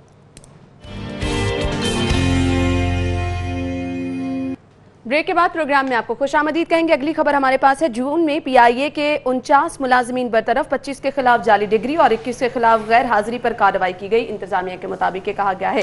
क्या कहेंगे इमरान भैया? देखिए, बड़ी अजीब सूरत हाल है और ये बात ठीक है कि पूरे मुल्क में जग हसाई जो है वो सिर्फ ये तो पीआईए ऐसे की नहीं जैसे हो रही। आपने एक इशू उठाया और उसके बाद एक से एक कड़ी आपके सामने निकल के सामने आती रही। अब ये पता नहीं एक से एक ना कड़ी निकल रही है या निकाली जा रही है। अब सही कह रहे हैं आप। जैसे आप स्टील मिल को आपने लावारिस छोड़ दिया, मेरे ख्याल से पीआईए को भी जो है वो आप पता नहीं अब इसके साथ क्या करेंगे। ये पीआईए मेरे ख्याल से वही इदारा है जिसने दुनिया की बहुत बड़ी बड़ी एयरलाइंस, जो अभी बहुत बड़ी बड़ी एयरलाइंस है जिनके नाम हैं जो नंबर 1, नंबर 2, नंबर 3 पर आ रही हैं, उनको ट्रेन जो है वो पीआईए ने किया था। और आज पीआईए का हाल जो है वो आपके सामने नज़र आ रहा है। और ये जो चीज़ पीआईए इंतज़ामिया की तरफ से सामने आई है कि जी 49 मुलाजमीन को बरतरफ कर दिया गया है, जिसमें 25 के खिलाफ जाली डिग्री थी, जबकि बाकी 21 जो है वो गैर हाजिरी पर कार्रवाई जो है वो की गई है। अगर आपने ये एक्शन लेना था, मेरे ख्याल से ये जाली डिग्री चेक करना क्या सिर्फ एक हादसे के बाद ही चेक की जाती है? मेरे ख्याल से तो ये आपको हर 6 माह बाद या सालाना तौर पर ये इंक्वायरियां जो हैं वो की जानी चाहिए थी। नाम मुतासिर हो रहा है, साख मुतासिर हो रही है। भाई सिर्फ पीआईए का नहीं हो रहा, पाकिस्तान का हो रहा है, पाकिस्तान का। बिल्कुल, आपके अपने सारिफीन का एतमाद तो खत्म होता चला जा रहा है, लेकिन अब देखिएगा अल्लाह के हुक्म से इन्होंने ना इसको भी पब्लिक प्राइवेट पार्टनरशिप के तहत जो है ना वो भी किसी जानने वाले के सर जो है वो थोप देना कि भाई ठीक है ये तो ये हो रहा है, आप इसको चला ले, लेकिन ये ज्यादती होगी, ये ज्यादती होगी। और मुझे लगता है कि ये कोई साजिश जो है ये वो भी हो सकती है। और फिर ये ना कि हमें इन मामलात में सिर्फ हर रोज एक के साथ एक खबर जोड़ दी जाती है, कड़ी मिला दी जाती है और हम अखबारात की जीनत देख लेते हैं। इन पर इत्तेफाक नहीं करना चाहिए, ये आपके मुल्क का मामला है। ऐसे तो इस चीज पे तो बिल्कुल आपको कॉम्प्रोमाइज करना ही नहीं चाहिए, जो हकीकत है वो खोल के सामने लेकर। आपको हैरानगी नहीं होती कि 25 लोग या पायलट जो हैं वो जाली डिग्रियों पर भर्ती हुए थे। मुझे तो हैरानगी हो रही है कि ये कोई, अल्लाह माफ करे, ये गली मोहल्ले का स्टोर नहीं है, ये पीआईए इदारा है, पाकिस्तान एयरलाइन है। बिल्कुल पाकिस्तान एयरलाइन है, उसमें लोग जाली डिग्रियां लेकर जो है वो पहुंच जाते हैं। इस तरह मतलब कोई भी उठेगा और जाली सर्टिफिकेट लेकर जो है वो जहाज उड़ाना शुरू कर देगा। ये चीज़ समझ से बालातर है। चले अगर किसी ने जाली डिग्री और जाली सर्टिफिकेट बनाकर ये कर भी लिया, वहां पर भर्ती भी हो गए, तो भाई जिन लोगों ने इस चीज़ की इंक्वायरी की या जिन लोगों ने उनको भर्ती किया या जिन्होंने उनके डॉक्यूमेंट्स रिसीव किए, चेक करने की भी जिम्मेदारी किसी पर थी ना, तो उन लोगों के खिलाफ आप कब कार्रवाई करेंगे? उनके खिलाफ कब कार्रवाई करेंगे? क्या ये लोग आके बस इन्होंने अपने डॉक्यूमेंट जमा करवाए और जाकर भर्ती हो गए? इस तरह नहीं, मेरा ख्याल से ये पूरी एक कड़ी होगी। और वही मैं कहने लगी थी, अगर ऐसा कुछ है तो फिर इसमें पूरे लोग शामिल होते हैं, एक चेन होती है पूरी जिसको आपको खत्म करने की जरूरत है। अगली खबर की तरफ जाएंगे। हुकूमत एयरपोर्ट फरोख्त करके मुल्क की सिक्योरिटी दाव पर लगाना चाहती है, बिलावल भुट्टो जरदारी की जानिब से कहा गया है। क्या कहेंगे इमरान भाई? देखें ये वही बात थी जो अभी हम कर रहे थे कि ये क्या करने जा रहे हैं। खैर ये इसका इजहार जो है वो बिलावल भुट्टो ने भी कर दिया है, तो वाकई इस चीज़ को सोचना चाहिए कि इसके पीछे मुहर्रकात क्या हैं, इसको सोचना चाहिए और देखना चाहिए। और मेरे ख्याल से इस इदारे को बचाना चाहिए। जो सूरत हाल स्टील मिल की हो चुकी है या कर दी गई है, ये वही हुकूमत है जिसने कहा था कि स्टील मिल जो है वो रातों रात अपने पाँव पर खड़ी की जा सकती है और उसके बाद आप उसके तमाम तर मुलाजमीन जो हैं उनको फारिग करना शुरू कर देते हैं। मतलब आप अपने वादों पर जो है वही पूरा नहीं उतर रहे, तो आप अवाम की फलाह के लिए क्या करेंगे या मुल्क की तरक्की के लिए क्या करेंगे? क्या आपकी सोच और आपकी कारकर्दगी सिर्फ यही है कि आपने रेवेन्यू जनरेट करना है और मुल्क के कर्जे उतारने हैं? भाई मुल्क को बेहतर करने के और भी कई तरीके हैं, और भी आप कम से कम जिनकी वजह से ये मुल्क आबाद है, पब्लिक अवाम है, कम से कम उसको तो सुकून दें, उसको तो रिलीफ दें, मुल्क के इदारों को तो बेहतर करें जिनसे लोगों को बराह रास्त बिलवास्ता या बिला वास्ता राब्ते जो हैं वो अवाम के होते हैं। बिल्कुल एहतसाब आप करें, लेकिन ऐसा तो नहीं है कि जहां कहीं पर बेहतरी लेकर आनी है वहां पर आप बेहतरी के बजाय हर जगह पर हमें ये नजर आ रहा है। सॉरी मैं आपकी बात काट रहा हूँ, ये देखें कल जो नून लीगी कैंप लगा हुआ था लीगी रहनुमा का, उन्होंने साफ भरमला इजहार किया। उन्होंने कहा हम नैब रूप से नहीं डरते, आपने जितने केसेस बनाने हैं आप बना दें, आपने जितना नैब को हमारे खिलाफ यूज करना है हम कर दें, लेकिन आपकी कारकर्दगी का पोल जो है वो खुल चुका है। मतलब अब हर किसी को पता चल गया कि ये हुकूमत करती क्या है, इसको जिससे प्रॉब्लम होती है उसके पीछे किसी ना किसी इदारे को जो है बात करती नजर आ रही है। फिर ऑपोजिशन अरकान अगर ये चीज कहते हैं तो इसमें कोई बड़ी बात नहीं है, क्योंकि अवाम ये चीज कह रही है, इज़हार कर रहे हैं कि जी जो भी आपके खिलाफ कोई आवाज उठाता है आप उसके पीछे नैब को लगा देते हैं। उन्होंने बकायदा नाम लिया है, तो हम भी वही बात कर रहे हैं कि आप किसी ना किसी इदारे में उसको फंसा देते हैं कि आपको कोई सीधी राह ना दिखाए, ना आपने सीधी राह पे चलना है और ना आपने इन हरकतों से बाज आना है। पोजीशन को अपोजिशन आपने करने नहीं देनी और बाकी अपनी कारकर्दगी आपने बेहतर नहीं करनी। आजकल तो हमें एक्शन में नजर आ रही है, उसका देखें आगे नतीजा क्या निकलता है, वो हम जरूर डिस्कस करेंगे आगे चल के प्रोग्राम में। अगली खबर मेरे पास है, वालिदैन की जानिब से ऑनलाइन गेम जो है पबजी, इस पर मुस्तकिल पाबंदी का मुतालबा कर दिया गया है। कैसे देखते हैं आप इस मुतालबे को इमरान भाई?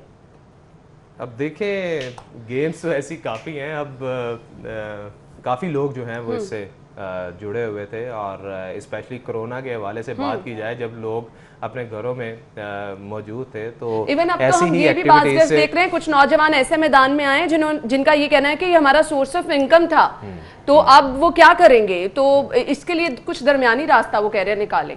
देखें, अवाम को जब आपने रोजगार नहीं देना तो अवाम बेचारी क्या करे, उसने आपने कोई सोर्स ऑफ एंटरटेनमेंट हुकूमत की तरफ से नहीं दिया जाएगा, लोगों को तफरीह के मौके नहीं दिए जाएंगे, तो लोग करेंगे क्या? लोग बेचारे घरों में बैठ के ऐसी ही चीज़ें जो हैं वो करेंगे। और पबजी के हवाले से अगर बात की जाए तो ऐसी कई खबरें हमारे सामने आई हैं कि कुछ लोग जो है वो अपनी जान की बाजी जो है वो भी हार चुके हैं, मतलब ड्रामाई अंदाज में खेलते हुए या कुछ करते हुए वो किसी न किसी हादसे का बायस जो है वो हो गए हैं। बहरहाल खेल कोई भी हो जिसमें किसी की जान का ख़तरा हो, कोई ऐसी चीज़ हो, तो मेरे ख्याल से उस चीज़ से दूर ही रहना चाहिए। और वालिदैन का ये मुतालबा बिल्कुल ठीक है, लेकिन वालिदैन को भी एहतियात की ज़रूरत है। हमने अपने कल के शो में भी माहिर नफ्सियात जो हमारे साथ थी उनकी जानिब से भी यही चीज़ रिकमेंड की गई और ये बहुत ज़रूरी है। Thank you so much Imran भाई, आपके वक्त का शुक्रिया। नाज़रीन, मुझे ब्रेक की तरफ जाना है, आप न्यूज़ हेडलाइंस जानिए, हमारे साथ रहिएगा।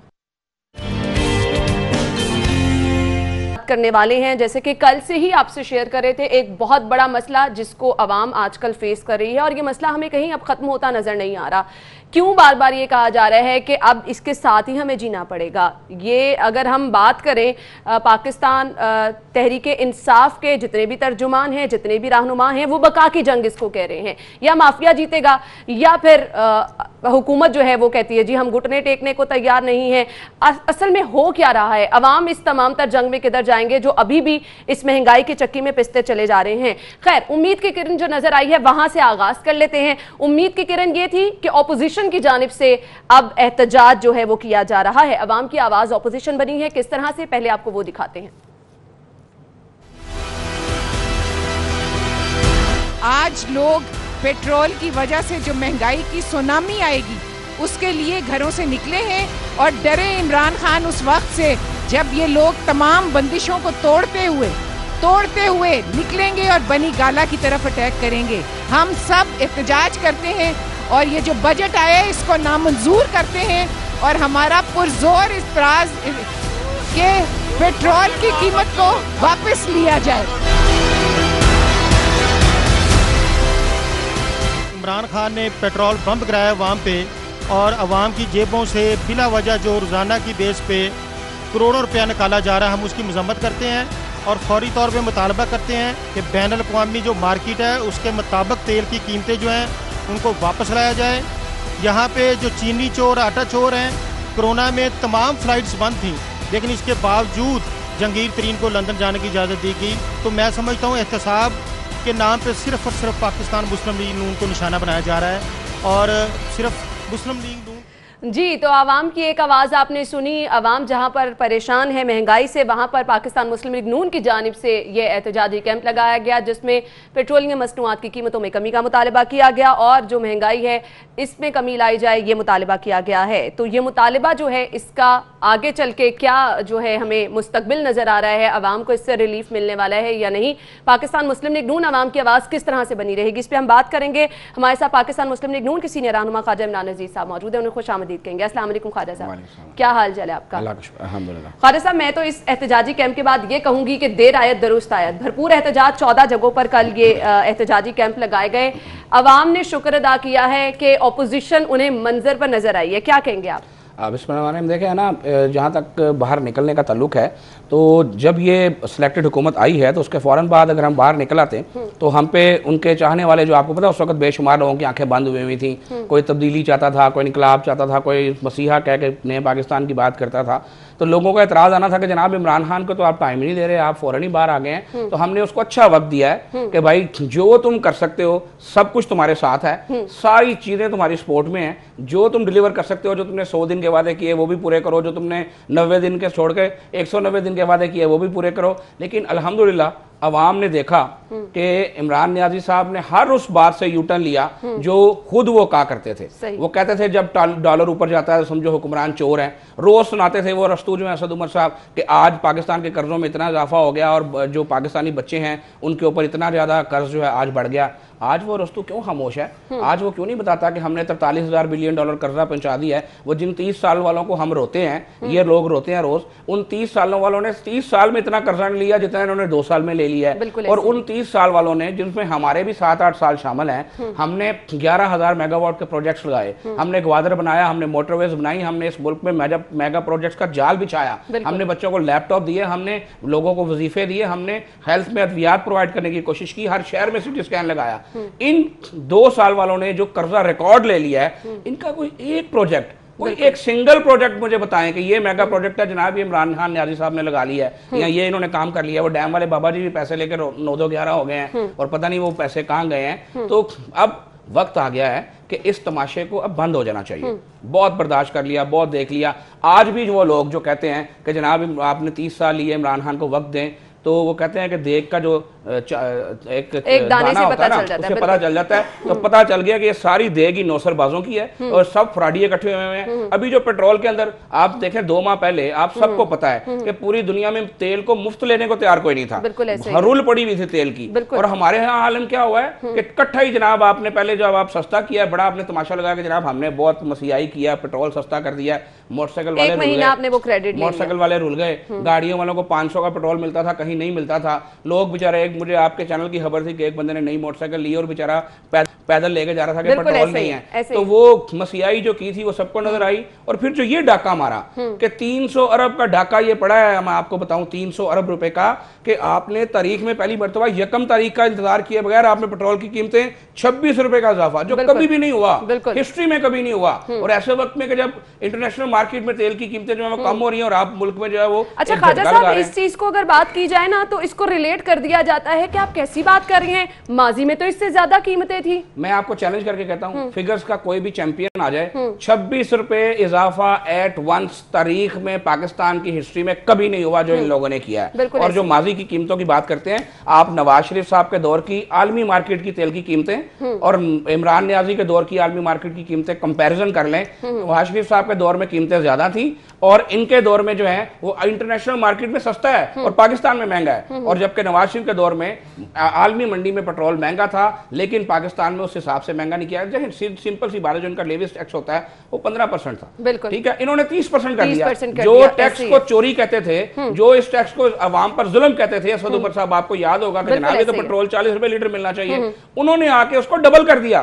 तो यानी ये झूठ और मुनाफिकत की इंतहा है और बेशर्मी की हद है इस हुकूमत की। मैं समझता हूँ कि जितनी ये बेशरम हुकूमत है, अल्हम्दुलिल्लाह तारीख में कभी इतनी बेशरम हुकूमत नहीं आई। अवाम को भी इसका पता चल गया है और ढिठाई के साथ अपने झूठ पर कायम रहते हैं। 373 इनके तर्जुमान हैं और 373 तर्जुमान जो है 24 घंटे सिवाय झूठ बोलने के उनको और को काम नहीं है। और इसी मनुसत की वजह से, इनके झूठ की इस नहुसत की वजह से पूरा पाकिस्तान बर्बाद हुआ पड़ा है। लोगों के घर में खाना नहीं है, लोगों के कारोबार नहीं चल रहे, बच्चियों के सरों में चांदी आ रही है, लोग दिल पकड़ के बैठ रहे हैं। आज इनकी नहुसत जो है झूठ बोलने की और इल्जाम तराशे की, वो इस मुल्क को लेकर बैठ गई। ख्वाजा साहब, मैं इस चीज को जरूर अप्रिशिएट करना चाहूंगी क्योंकि बहुत सारे लोग जो हैं वो इस वजह से परेशान थे कि एक ही दिन में रातों रात, और फिर जो चीज आपने मेंशन की, तारीख में पहली दफा ये हुआ कि आपने यकम का इंतजार किए बगैर ही तेल की कीमतों में इजाफा कर दिया। अब जब पेट्रोल महंगा हुआ, ट्रांसपोर्टर्स ने किराए बढ़ा दिए, आपको हर चीज महंगी मिलने लग गई। अब इस महंगाई से किस तरह से जान छुड़ाई? देखिए, आपने जो भी बात की है ना, बड़ी बेसिक बात है कि जब आपने पेट्रोल सस्ता करने का ववेला मचाया तो आप ट्रांसपोर्टर से किराया कम नहीं करा सकते, नहीं करा सकते, आप किसी चीज की कीमत को कम नहीं करा सकते। खादर साहब, ये कह दिया जाता है कि ये माफिया है, हमारे कंट्रोल से बाहर है। और माफिया की बात से बड़ी खूबसूरत आपने बात की है कि जब से ये न्याजी साहब रियासत मदीना के दाई जो इक़्तिदार में आए हैं, जिस चीज के माफिया के सामने खड़े होने की बात करते हैं वो चीज महंगी हो जाती है। अब तो लोग जो है खुदा की कसम टीवी पे डरते हैं कि या अल्लाह इमरान खान फलानी चीज का नोटिस ना ले ले, वो भी ना महंगी हो जाए। अभी कल परसों सीमेंट का नोटिस लिया तो लोग कह रहे थे या अल्लाह मुझे लेंटर तो डालने दो, ये इन्होंने नोटिस ले लिया, अब ये भी महंगी हो जाएगी। किस माफिया के आगे ये नहीं लेटे? ये बात करते थे शुगर माफिया और ये बात करते थे आटा चीनी माफिया। कहाँ गया वो जहांगीर तरीन?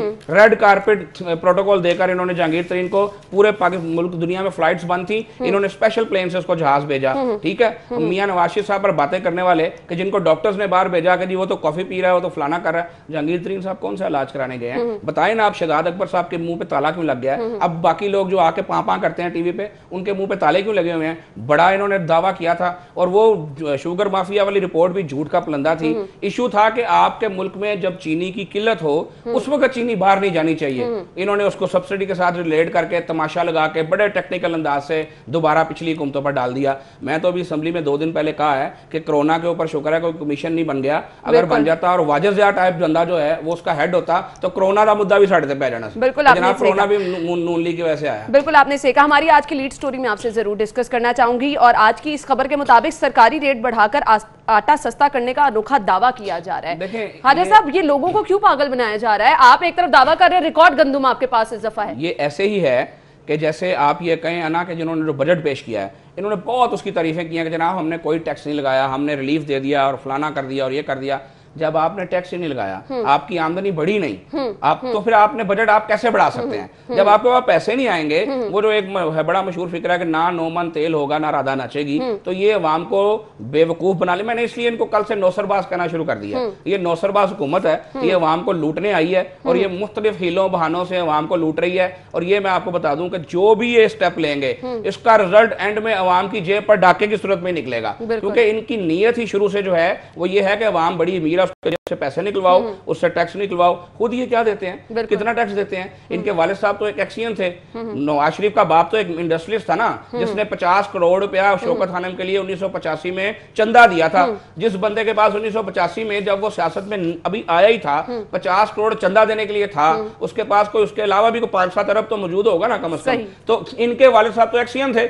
ये तो उस पे मैं नहीं कहता करप्शन पे निकाले गए, लेकिन थे तो एक्सियन। तो इमरान नियाज़ी साहब के पास कैसा पैसा आ गया, इनकी बहनों के पास कहां से पैसा आ गया? सही। और आ गया तो फिर टैक्स दो। खाजा साहब, मैं कल के एहतजाजी कैंप के बारे में आपसे पूछना चाहूंगी। अवाम की आवाज आप बने, लोगों ने इसको अप्रिशिएट भी किया कि कोई तो उनकी आवाज बनने वाला है, लेकिन अगर इसके बावजूद हुकूमत को होश के नाखून नहीं आते तो फिर ऑपोजिशन की अगली हिकमत अमली क्या है? देखिए, जिस तरह से इस मुल्क में ऑपोजिशन को दबाया गया है आपके सामने है, जिस तरह से मीडिया की आवाज को बंद किया गया है, मैं कुछ कहूं या ना कहूं, हर चौक चौराहे पे बैठा हर गरीब मजदूर किसान पूरे मुल्क के तुलोर्स में हर किसी को पता है कि किस तरह दबाया गया, किस तरह ऑपोजिशन का गला दबाया, किस तरह नैब न्याजी गठजोड़ बना है, किस तरह मीडिया का गला दबाया। मैं मीर शकील रहमान की बात करूंगा। आज तक मीर शकील रहमान जो है वो जेल के अंदर बैठा हुआ, पता नहीं उसका कसूर है नहीं है, अपेरेंटली तो नहीं है, लेकिन अगर आपने इन्वेस्टिगेशन की सतह से भी पहले एक सिंपल ये जो कागज आपके सामने पड़ा है, अगर इस दरखास्त के ऊपर ही बंदे गिरफ्तार करने हैं तो भाई आपके जो कैबिनेट है, जो आपके दाएं और बाएं बैठते हैं, उनके ऊपर तो दरखास्तों की लाइनें लगी हुई हैं, पकड़ो ना।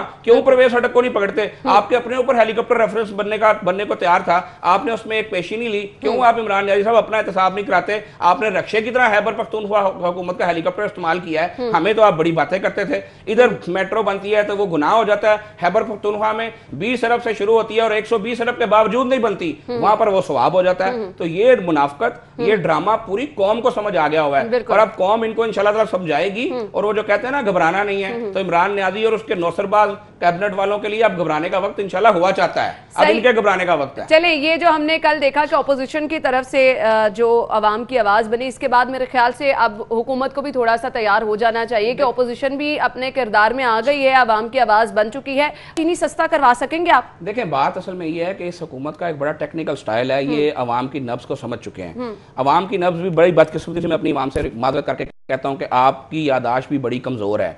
वो तमाम लुटेरे जो मुख्तलिफ हुकूमतों में फिरते हैं, वो जब आके नई सफ़ में जाते हैं तो आप उनको फिर मसीहा मान लेते हैं। ये शेख रशीद, ये गुलाम सरवर अवान, वो फिरदौस आशिक अवान, ये खुसरो बख्तियार, ये सारे लोग कौन हैं? भाई ये वही लोग हैं ना जो काफ लीग में भी थे, जो पीपल्स पार्टी में भी थे, जो नून लीग में भी धक्के से कई आ गए, फिर वो आज PTI में भी हैं और आप उनके वादों पर एतबार करते हैं। वो उनको पता कि आपकी यादाश्त जो है वो कमज़ोर है। ये 200 रुपये हर चीज़ में, ये जैसे पेट्रोल 26 रुपये इजाफा हुआ, अब सुन रहे हैं जी कि 10 रुपये की समरी मुस्तरद हुई है, लेकिन अगर वो 10 रुपये सस्ता होता तो क्या ये इंसाफ होता कि आप एक तरफ 26 रुपये बढ़ाते हैं, फिर ब्रेक के बाद आपको खुशामदीद कहेंगे। बात हो रही है महंगाई की, जिससे अवाम परेशान नजर आ रही है और अवाम की परेशानी किस हद तक है, सबसे पहले आपको वो दिखाते हैं कि बच्चों का पेट पालें, किराया देना बहुत मुश्किल हो गया है। हम किराए पे रहते हैं, जवान हमारी बेटियां हैं, हम किराया दे, मेरे मियाँ का एक्सीडेंट हुआ है, वो घर में हम किराया दे कैसे गुजारा करें, बहुत ज़्यादा मुश्किल हो रहा है। तो ये आपको इमरान खान को मैं ये पैगाम देना चाहती हूँ कि प्लीज़ आई रिक्वेस्ट जो आप कहते हैं मैंने मदीना की रियासत कायम करनी है, लेकिन सबसे पहले आप अपने अंदर अखलाक पैदा करें। रसूल सल्लल्लाहु अलैहि वसल्लम का फरमान है, जिस बंदे के अंदर अखलाक है उसके अंदर हर क्वालिटी है, जिसके अंदर अखलाक नहीं है, आपको ये लगता है आपने चीनी चोर हाय की पट्टियाँ बांधी हुई है, ये चीनी चोर कौन है? इमरान खान जो आया है 2 साल से, शरीफ के दौर में कभी सुना था आपने? कभी इमरान खान जब से आया है इसने अवाम का बेड़ा गर्क कर दिया। ऐसे ऐसे लोग हमारे घर में आ रहे हैं कि कह रहे बाजी हम इतने भूखे मर रहे हैं, तो आपको बता नहीं सकते हैं, मजबूरी की हालत में हम उसकी हेल्प कर रहे हैं। 50 साल उम्र है, मैं जिंदगी च पहला वाकया वेख्या वाला, मेरे 5 बच्चे ने 5 बच्चे मार्केट बंद पई है, हूँ मैं बिल 4-4 महीने का अपने बच्चे बाहर लगा के कहना अम्मी उत्थे भी हालात खराब है, तो की करें? तो आप मौजूदा हुकूमत से आप खुश नहीं हैं? ये मनाजिर आपने देखे प्रोग्राम न्यूज़ नाइट में, जिस तरह से लोग अपनी परेशानियों का इजहार कर रहे हैं, महंगाई से तंग नजर आ रहे हैं। इसके अलावा भी लोग हर जगह महंगाई का वावेला कर रहे हैं। इसके अलावा लोगों के तासुरात क्या हैं वो भी आपको दिखाते हैं। ये सारा कुछ आपके सामने ही ना, पानी कुछ भी नहीं है, जिस चीज का भी नोटिस लेते हैं वो चीज गायब हो जाती है। आजम जो है ये जिस चीज का भी नोटिस लेता है वो चीज गायब हो जाती है। इससे कहीं खुदा ना नोटिस ही लेना छोड़ दे, कुछ ना कुछ इस मुल्क में बच ना जाए। जी तो नाज़रीन, गुफ्तगू आपने सुनी। ख्वाजा साहब क्या कहना चाहेंगे इन तमाम कमेंट्स के बाद? देखिए ये तो चीज़ें तो वो चीज़ें हैं जो अब लोग कह रहे हैं कि ये कोई ये यूनिवर्सल ट्रुथ बन गया, समझें पाकिस्तान में हर शख्स को ये पता चल गया और हर शख्स का ये बिल्कुल निचोड़ है कि इमरान खान की हुकूमत जो है वो नाहल और नकम्मी है, और जब से ये आए हैं इनसे चीज़ें मैनेज नहीं हो रही। कोई दुनिया का ऐसा मुल्क, अगर देखें ये बातें करते हैं कि जनाब हमें मुल्क किस हालत में मिला, 5.8 DGP वाला मुल्क इनको मिला, ठीक है। 18-19 हज़ार जो है वो अरब डॉलर जो है वो 18-19 अरब डॉलर वो इनके पास रिजर्व मौजूद थे, ठीक है। शायद कानाबाजी साहब के जाने के बाद डॉलर रेट इनका 100 कुछ रुपए था, और तमाम चीज़ें अल्हम्दुलिल्लाह लोड शेडिंग कंट्रोल हो गई थी, 11,000 मेगावाट बिजली जायद हो गई थी, और मुल्क को किस तरह मिलता? ये क्या समझते हैं कि इनको कानून के खजाने दे के जाता? तो अगर कानून के खजाने दे के एक थर्ड वर्ल्ड कंट्री को चलाना है तो भाई वो तो कोई भी चला लेगा, वो तो कोई तिफले मकतब भी चला लेगा। आप किस बात के चैंपियन थे? इन्होंने कौम को झांसा ये दिया कि हमारे पास कोई बहुत बड़े रस्तों की टीम है, जो ये कहते थे कि हमारे पास फलानी टीम है, हम आएंगे तो हम ये कर देंगे। अभी भी वज़ीर आज़म साहब ने कहा है कि अगर -1 बात होती है तो मेरी टीम, उन्होंने इशारा करके कहा कि ये नहीं छोड़ेगी किसी को। टीम पे तो अभी भी वो बड़ी बात कर रहे हैं। क्या छोड़ना है? लोगों ने इनको नहीं छोड़ना, इनको अंदाजा नहीं है। ये जरा बाहर तो निकले अपने वाहन से, लोग जूतियां पकड़ के इनका इंतजार कर रहे हैं। अब जो इन्होंने पाकिस्तान के साथ बर्बादी की है, जो पायलटों वाला मामला, वो गुलाम सरवर जिसकी अपनी डिग्री के चर्चे पड़े हुए हैं, वो गुलाम सरवर वान जो मुशर्रफ के साथ था तो कुछ और कहता था, जरदारी के साथ था तो कुछ और कहता था, आज कुछ और कहता है। उसने बेवकूफ़ी की इंतहा की और ब्लंडर मारा कि जनाब हमारे पायलटों की डिग्रियां जाली हैं। मुझे बताएं कहाँ है वो जाली डिग्रियां? निकाले ना जरा।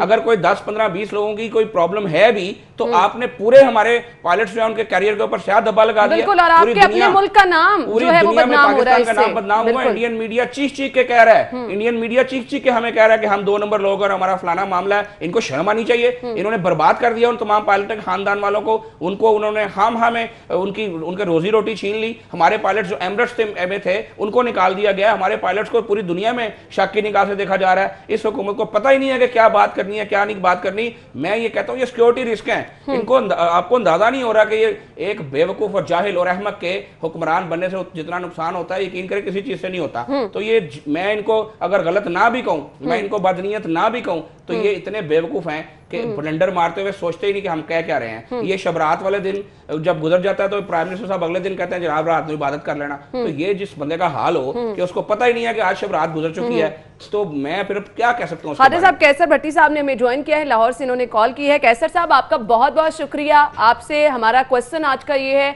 कि पाकिस्तान तहरीक इंसाफ जिसका दावा ये है कि अवाम के लिए उन्होंने रिलीफ जो है वो रिकॉर्ड रिलीफ रखा है, महंगाई कंट्रोल करने में, अवाम को रिलीफ देने में, क्या पाकिस्तान तहरीक इंसाफ कामयाब है या नहीं?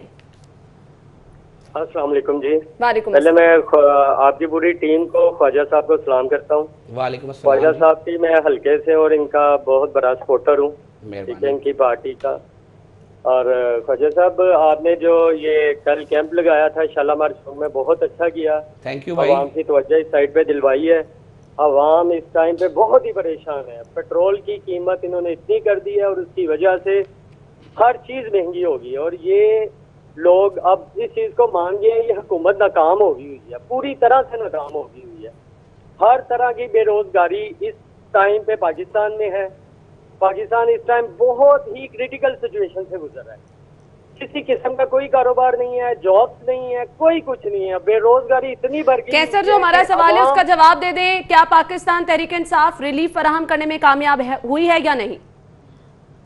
जी मैडम, क्या कहा आपने? क्या पाकिस्तान तहरीक इंसाफ अवाम को रिलीफ फराहम करने में कामयाब हुई है या नहीं, महंगाई कंट्रोल करने में कामयाब हुई है या नहीं? नाकाम हो गई है ये हुकूमत। ठीक है, थैंक यू सो मच। कैसर का ये कहना है कि पाकिस्तान तहरीक इंसाफ मुकम्मल तौर पर नाकाम हो चुकी है।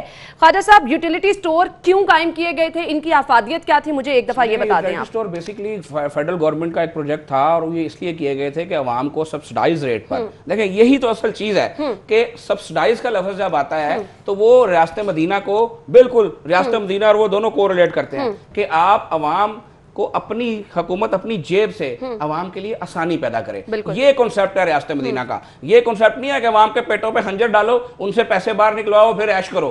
तो रियासत मदीना ये नहीं थी। वो खुद पेट पे पत्थर बांधते थे और मुंह में लुकमा डालते थे। वो थे जो कहते थे कि अगर दजला के तो हम जिम्मेदार हैं। ये ऐसी रियासत जो खुद तो अपनी तनख्वाह रही है। प्राइम मिनिस्टर ये किस तरह हो गई 2 लाख से 8 लाख, इनको शर्म नहीं आई?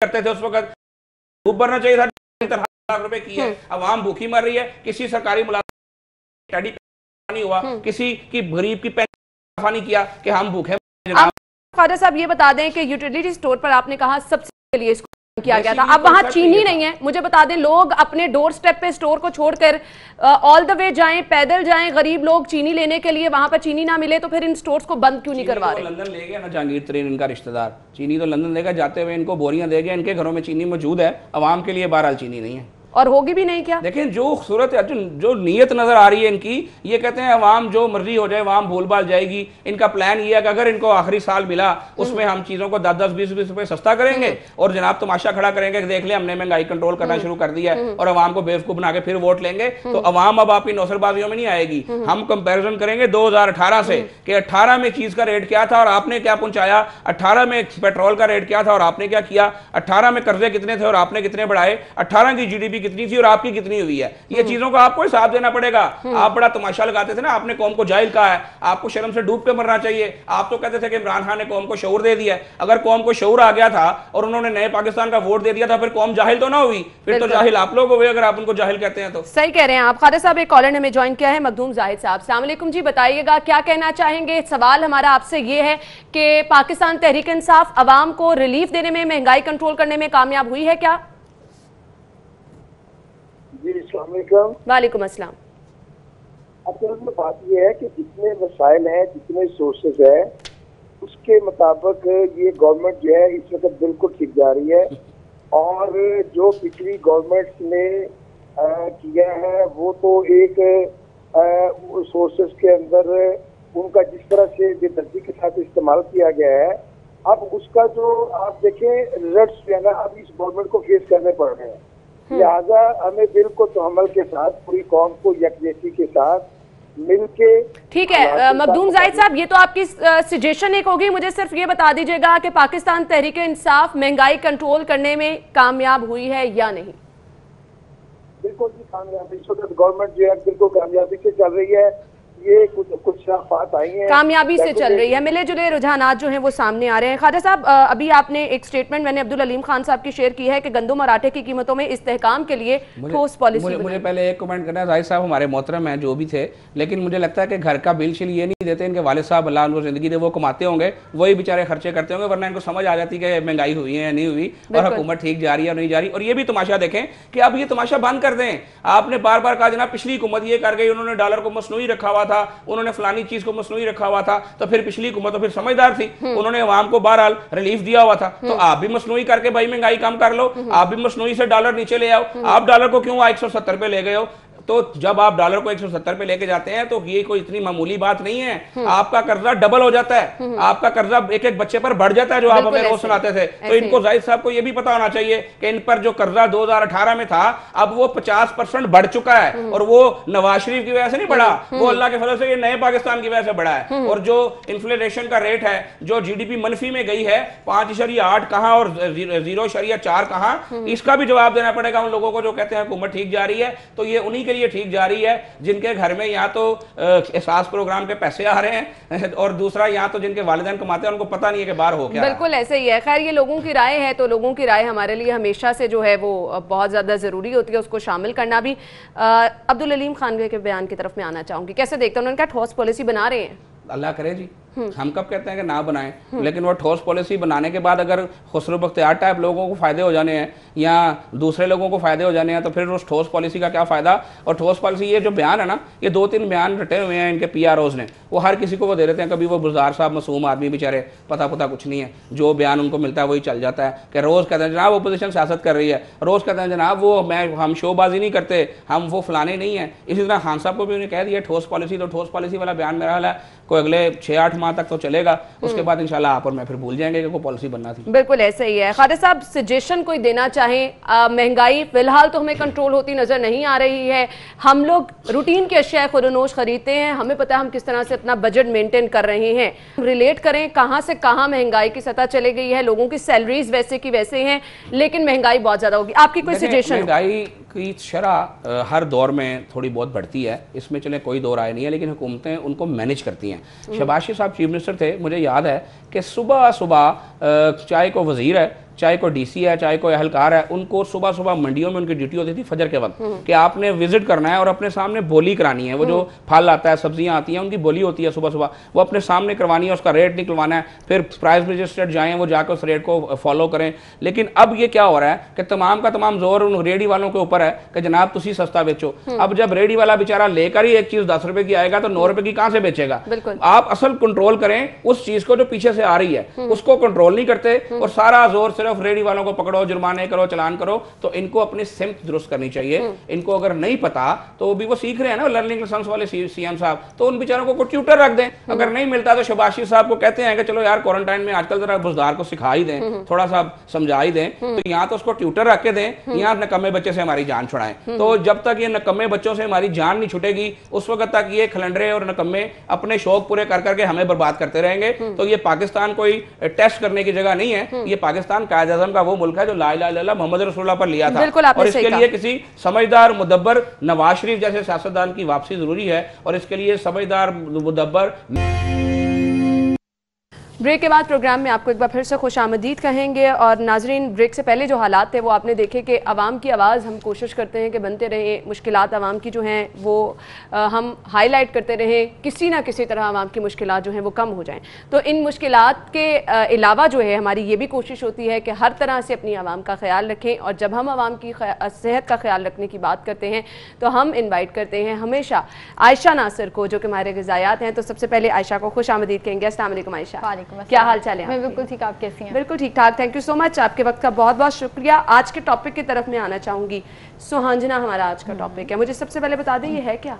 सुहांजना बेसिकली एक जड़ी बूटी है जिसके पत्ते होते हैं। जैसे सना मक्की पे हमने बिल्कुल एक शो किया हुआ है, इसी तरह सुहांजना के पत्ते होते हैं। पाकिस्तान में बड़ी आसानी से ये दस्तयाब था, लेकिन जब इसकी अफादियत का पता चला ये इंतहाई नायाब चीज़ हो गई। सुहांजना एक ऐसी चीज़ थी हर घर के बाहर लगा हुआ होता था, बट अब जब से हमें इसके फ़ायदे पता चले, अब 2000-3000 का हमें इसका आधा किलो का पैक मिलता है। बिल्कुल, मुझे ये बताइएगा, जैसा कि कहा आपने हर घर के बाहर लगा होता था, तो ये हम खुद से भी अपने घर में लगा बिल्कुल बिल्कुल बहुत अच्छी चीज़ है। आप इसको घर में लगाएं और इसको लगाना बहुत आसान है। मतलब एक ऐसी चीज़ है जिसके लिए आपको कोई बहुत ज़्यादा एफर्ट, जैसे हर घर में मनी प्लांट लगा होता है वैसे ही आप सुहांजना भी हर घर में लगा सकते हैं। सही, अब मुझे इसके फवाइद बता दें क्या है?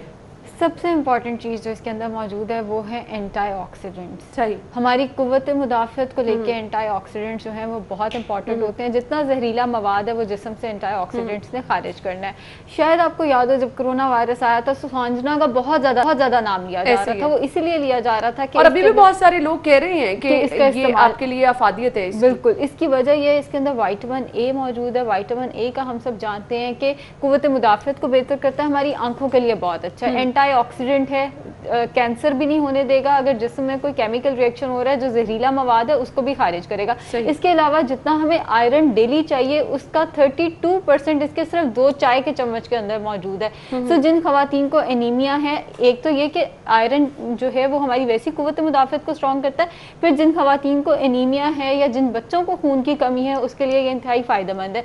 जितना हमें विटामिन ए चाहिए उसका 20% इसके 2 से 3 चाय के चम्मच के अंदर मौजूद होता है। जितना हमें विटामिन के चाहिए उसका 150% इसके 2 से 3 चम्मच के अंदर मौजूद है, जो कि इंतहाई ज़्यादा है।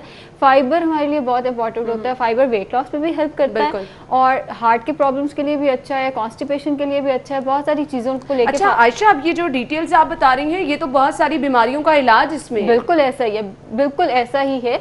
जो फाइबर है हमें शुगर से बचाएगा, हार्ट के प्रॉब्लम से बचाएगा, ब्लड प्रेशर के लिए बहुत अच्छा है, बहुत सारे हमें मसले मसाइल से बचाता है। जितना हमें डेली फाइबर चाहिए उसका 25% इसके 2 से 3 चम्मच के अंदर। और अगर मैं क्वांटिटी की बात करूं 10 ग्राम के अंदर, सिर्फ 10 ग्राम के अंदर जितना हमें डेली फाइबर चाहिए उसका 25% मौजूद होता है। कैल्शियम बहुत इंपॉर्टेंट है, हम सब जानते हैं कैल्शियम दांतों की मजबूती के लिए, हड्डियों की मजबूती के लिए बहुत इंपॉर्टेंट होता है। खवातीन में कैल्शियम की डेफिशिएंसी अक्सर रिपोर्ट की जाती है, हड्डियों का दर्द अक्सर रिपोर्ट किया जाता है। बच्चों की नशोनुमा के लिए कैल्शियम बहुत इंपॉर्टेंट है। जितना हमें डेली कैल्शियम चाहिए उसका 24% जो है, 24% इसके 2 से 3 चाय के चम्मच के अंदर या 10 ग्राम के अंदर मौजूद है, जो कि एक इंतहाई अच्छी क्वांटिटी है। इसके अलावा एंटीऑक्सीडेंट प्रॉपर्टीज तो हैं। प्रोटीन बहुत अच्छा है इसके अंदर, 25% प्रोटीन है। प्रोटीन बिल्डिंग ब्लॉक है, बच्चों के लिए भी बहुत अच्छा है, बच्चों की ग्रोथ में भी हेल्प करेगा। हमारी बॉडी में कोई अगर मसला मसाइल हो गया तो रिपेयर करने के लिए, हमें हील करने के लिए, हमें ठीक करने के लिए प्रोटीन चाहिए। और प्रोटीन वेट लॉस के लिए भी बहुत अच्छा है। सो इसमें जो प्रोटीन और फाइबर है वो मिला के वेट लॉस करता है।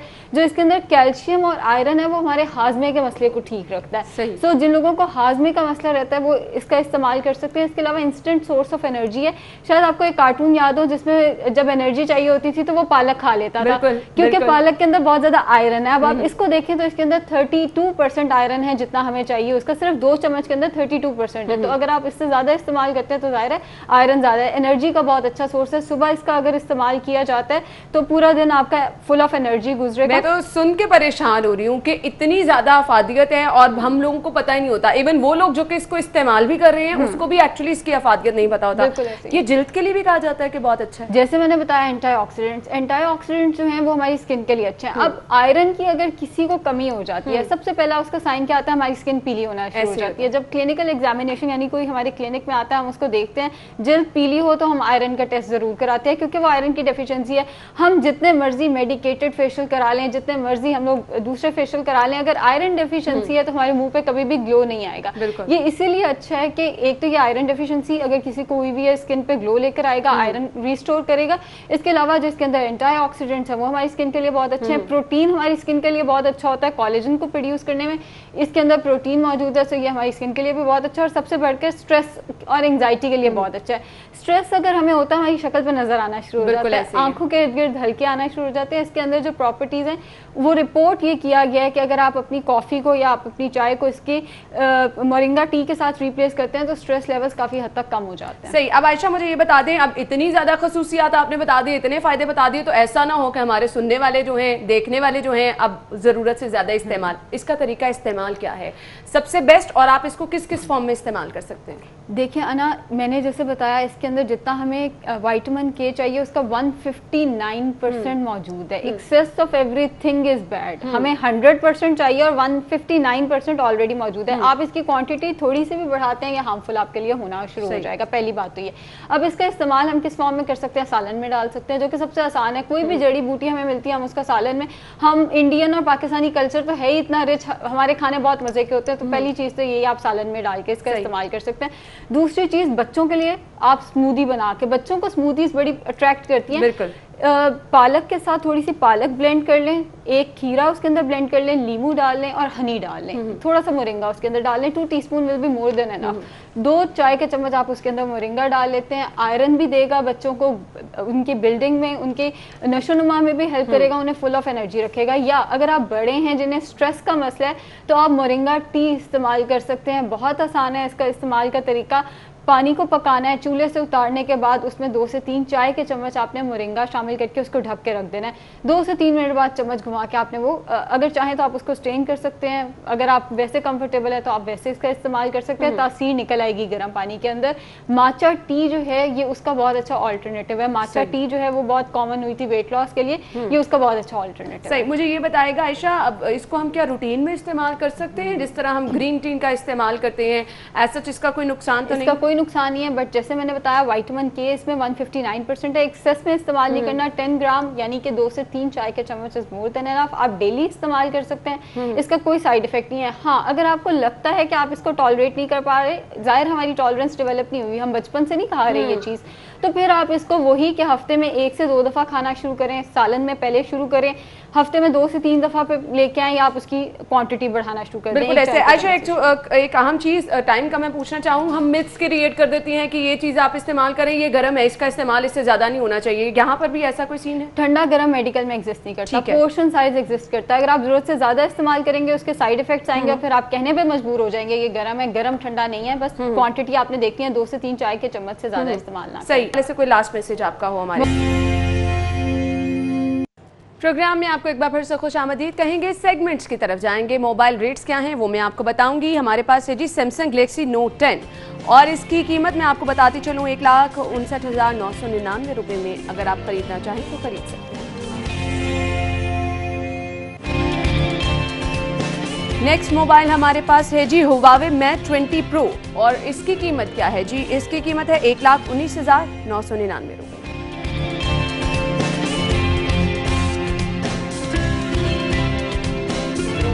Next mobile Oppo Reno 10X और इसकी कीमत है 1,09,999 रुपये।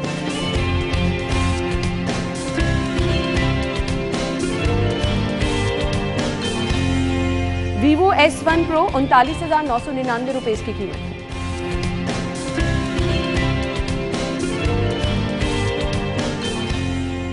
जी, ये तो थे मोबाइल रेट्स। आगे बढ़ते हैं, अगले सेगमेंट की तरफ जाते हैं जो कि है आज के भाव।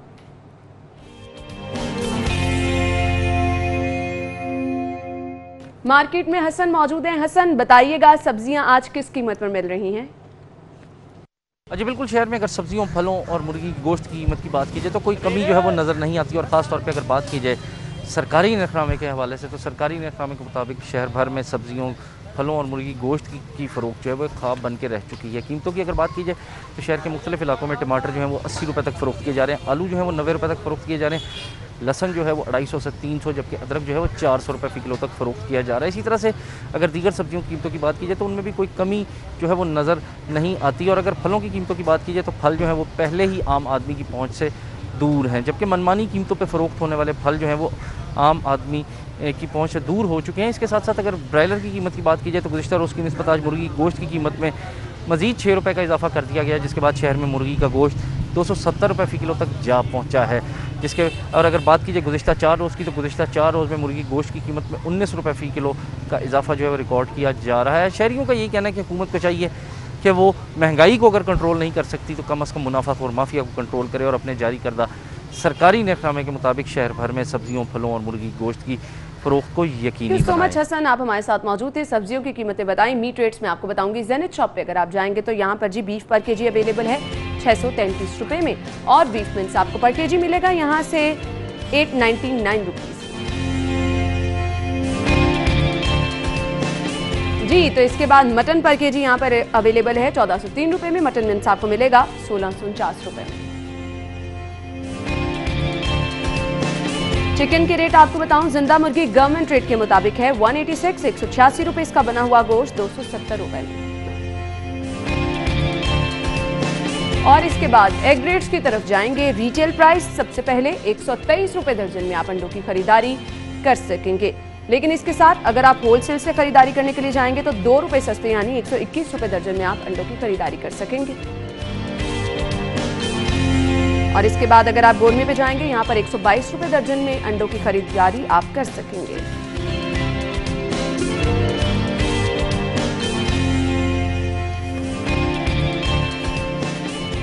जी तो नाज़रीन, इसी के साथ ही प्रोग्राम का वक्त अपने इख्तिताम को पहुंचा है। आप अपना बहुत सारा ख्याल रखिएगा, मुझे दुआओं में याद रखिएगा। इंशाल्लाह जिंदगी रही तो कल सेम टाइम पर आपसे फिर से मुलाकात होगी। इजाजत दीजिए, अल्लाह हाफिज।